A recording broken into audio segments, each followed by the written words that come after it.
Hello friends, welcome to my channel math magician Ankita. आप सभी का बहुत बहुत स्वागत है मेरे चैनल में। हम आ गए हैं लेसन नंबर 3 पे। ठीक है, डेसिमल टॉपिक है जो अभी हम पढ़ रहे हैं, उसका हम लेसन नंबर 3 आज पढ़ेंगे, जिसका टॉपिक मैं आपको सेकेंड लेक्चर में ही बता चुकी थी। पिछला लेक्चर अगर आपने नहीं देखा है तो मैं यहाँ आई टैब पे लिंक डाल दूंगी, वहां से आप देख सकते हैं। ठीक है, उसमें हमने ये सीखा था कि डेसिमल फ्रैक्शन, सबसे पहले तो अगर आपको डेसिमल फ्रैक्शन नहीं पता है तो मैंने लेक्चर नंबर 1 में डेसिमल फ्रैक्शन बताया क्या होता है, लेकिन फिर भी एक बार आपको बता देती हूँ। ऐसे फ्रैक्शंस जिनका डिनोमिनेटर 10, 100, 1000, 10,000 एंड सो ऑन, इनके अलावा कुछ और होता है, उनको नॉन डेसिमल फ्रैक्शंस बोलते हैं। ठीक है, तो नॉन डेसिमल फ्रैक्शंस हमारे सामने कुछ हैं, उनको हमें डेसिमल नंबर में कन्वर्ट करना है। ठीक है, लास्ट लेक्चर में हमने डेसिमल फ्रैक्शंस जो थे उनको डेसिमल नंबर में कन्वर्ट करना सीख लिया था। तो अब ये तीसरा टाइप है इनका।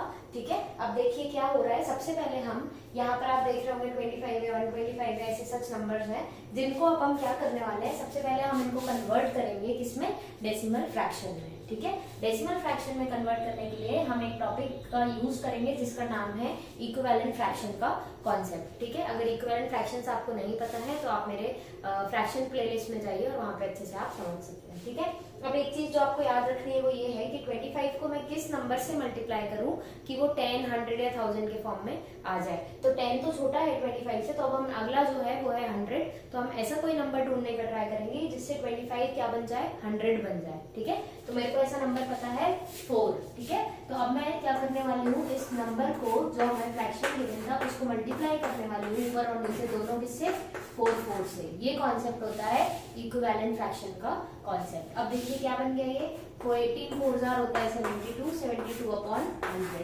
और अब इसको हमने कन्वर्ट करना पिछले ही वीडियो में सीखा है कि इसको हम कैसे कन्वर्ट करेंगे डेसिमल नंबर में। तो जितने जीरोस है डिनोमिनेटर में उतने डिजिट्स आप लिख दीजिए डेसिमल के बाद। ये आ गया हमारा पहला आंसर। ठीक है ना, सिंपल। ठीक है, बस आपको इसमें क्या करना है, ये देखना है आपको कि जो आपके डिनोमिनेटर है उसको हम कैसे 10, 100 और 1000 के फॉर्म का बना सकते हैं, या फिर दूसरे शब्दों में कह सकते हो कि गिवन फ्रैक्शन को हम कैसे डेसिमल फ्रैक्शन में कन्वर्ट कर सकते हैं। चलिए नेक्स्ट नंबर पर आइए, 125। अब मुझे कोई ऐसा नंबर ढूंढना है जिससे 125, देखिए 10 तो बनेगा नहीं, इसको 10 बना नहीं सकते, किसी से मल्टीप्लाई करेंगे बड़े नंबर से 10 या किसी 4, 5 किसी भी नंबर से, तो ये बड़े नंबर में ही कन्वर्ट होगा। तो ये इसको 10 नहीं बना सकते, 100 नहीं बना सकते। अगला क्या नंबर है, 1000। तो हमें ये याद रखना है कि 125 को जब हम 8 से मल्टीप्लाई करते हैं तो जो हमें मिलता है वो होता है क्या, 1000 बन जाता है। तो मैं इसको यहीं पर लिख लेती हूँ, इंटू 8 अपॉन 8, ऐसे लिखेंगे, दोनों तरफ ऊपर नीचे मल्टीप्लाई करेंगे तो हमें क्या मिल जाएगा, देखिए 35 इंटू 8 आप यहाँ कर लीजिए। ठीक है, रफ कॉलम में जब आप करेंगे तो आपको मिल जाएगा 8 5 jar 4 carry 0, 8 3 jar 24, 24 plus 4 is 28। तो ये हमें मिल गया 280 डिवाइडेड बाय 125 इंटू 8, अभी मैंने आपको बताया 1000 होता है ना। अब ये देखिए क्या बन गया हमारा, डेसिमल फ्रैक्शन बन गया, करेक्ट। अब हम इसको लिख सकते हैं डायरेक्ट, एक 0 से एक 0 आप चाहे तो काट भी सकते हैं और आंसर हो जाएगा आपका 0.28। ठीक है, अब एक चीज सीखिए, इसको मैं ये भी लिख सकती थी 0.280, क्यों, क्योंकि 3 जीरोस डिनोमिनेटर में थे और 3 ही डिजिट हमारे पास अवेलेबल थे, लेकिन हमने ये 0 से 0 कैंसिल किया तो 0.28 आया। और इसको अगर आप 0.280 भी लिख देंगे तो कोई गलती नहीं है। ठीक है, ये कॉन्सेप्ट अभी मैंने आपको पढ़ाया नहीं है, नेक्स्ट वीडियो में मे बी हम डिस्कस करेंगे लाइक और अनलाइक फ्रैक्शन का। बहुत ईजी टॉपिक है, बस अभी आप इतना याद रखिए कि 0.28 या 0.280 सेम होता है। ठीक है, चलिए नेक्स्ट क्वेश्चन में आ जाते हैं। अब देखिए नेक्स्ट क्वेश्चन में हमारा डिनोमिनेटर क्या है, 250। तो 250 को अब हमें सोचना होगा हम कैसे बनाएं, 1000, करेक्ट। 10 नहीं बनाएंगे, 100 नहीं बनाएंगे, अगला जो पड़ेगा वो आएगा 1000। तो 250 ये आपको याद रखना है, 36 अपॉन 250 को इंटू 8 करेंगे, सॉरी इंटू 4 कर लीजिए, इंटू 8 से देखिए हमने 125 को बनाया ना, और 250 क्या है, 250 इज डबल ऑफ 125। तो इंटू 4 से ये कन्वर्ट हो जाएगा 1000 में। अब अगेन 36 इंटू 4 आप यहाँ रफ में कर सकते हैं।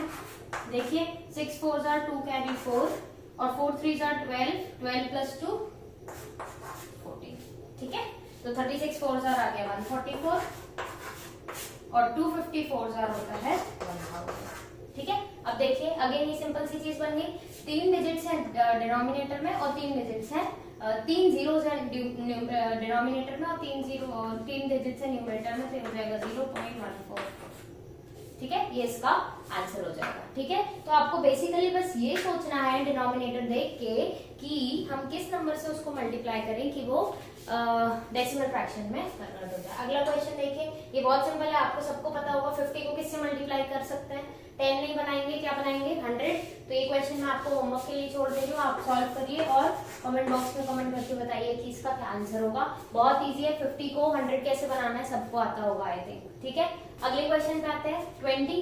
अब देखिए 20 को हमें अगेन 10 नहीं बना सकते, उससे छोटा नंबर है, तो हम अगला उसको 100 में कन्वर्ट करने की कोशिश करेंगे। अब देखिए 20 को 100 बनाने के लिए इंटू 5 करना होगा, तो चलिए कर लेते हैं इसको सॉल्व। 21/20 इंटू 5 ऊपर भी और इंटू 5 नीचे भी। अब ये क्यों करते हैं ऊपर नीचे सेम नंबर से मल्टीप्लाई, ये सब मैंने इक्विवेलेंट फ्रैक्शन के कॉन्सेप्ट में पढ़ा रखा है, आप वहां से जाके देख सकते हैं। तो 5 1 आ गया 5, 5 2 आ गया 10 और 25 होता है 100। देखिए ये कन्वर्ट हो गया हमारा डेसिमल फ्रैक्शन में। जैसे ही डेसिमल फ्रैक्शन में कन्वर्ट हुआ तो हम इसको डेसिमल नंबर में बहुत इजीली कन्वर्ट कर सकते हैं। जितने जीरो डिनोमिनेटर में उतने डिजिट्स डेसिमल के बाद। ठीक है, चलिए अब ये वाला क्वेश्चन भी सिंपल ही दिख रहा होगा आपको। 5 को तो बहुत सिंपल है, 5 को हम 10 में कन्वर्ट करेंगे, क्लोजेस्ट है वो। तो देखिए 6/5 इंटू 2 इंटू 2 से हम मल्टीप्लाई कर देंगे ऊपर नीचे, करेक्ट। 6 2 कितना हो गया 12, 5 2 कितना हो गया 10। ठीक है, अब देखिए बहुत सिंपल हो गया, डिनोमिनेटर में है 1 0 और ऊपर है 2 डिजिट्स, तो डेसिमल के बाद एक ही डिजिट आ सकती है, दैट इज 1.2। ठीक है, तो आई होप आपको 6 एग्जाम्पल समझ आए होंगे। एक क्वेश्चन मैंने आपको होमवर्क के लिए दिया है जो आपको सॉल्व करना है और कमेंट बॉक्स में बताना है कि आंसर क्या होगा। और बस यही कॉन्सेप्ट है इसका, जो नॉन डेसिमल फ्रैक्शन है उनको डेसिमल नंबर में ऐसे कन्वर्ट करते हैं। ठीक है, सबसे पहले आप उसको डेसिमल फ्रैक्शन में कन्वर्ट करिए, उसके बाद आप इजीली, बहुत इजीली, बस डिजिट्स का थोड़ा आइडिया रहेगा आपको तो आप सॉल्व कर ले जाएंगे। ठीक है, इसके बाद हम एक और टाइप बचा है, ये नॉन डेसिमल फ्रैक्शंस होते हैं ना, तो जिनके डिनोमिनेटर ऐसे नहीं होते हैं। ये तो आप देखिए, आप पूछ सकते हैं ना मैम अगर ऐसा डिनोमिनेटर आ जाए जो 10 100 और 1000 में कन्वर्ट ना हो, फॉर एग्जांपल 7 है ना, 7 को हम किसी भी नंबर से मल्टीप्लाई कर ले वो कभी 10 100 या 1000 नहीं बन सकता। तो ऐसे नंबर्स का कैसे कन्वर्ट करते हैं ऐसे नंबर्स को डेसिमल नंबर में, वो हम अगले वीडियो में सीखेंगे। ठीक है, तो आप देखते रहिए मेरा चैनल, और मेरे वीडियोस अगर आपको अच्छे लगते हो तो अपने फ्रेंड्स के साथ शेयर कर सकते हैं। मेरे वीडियोस लाइक करिए and please subscribe my channel. Thank you so much for watching.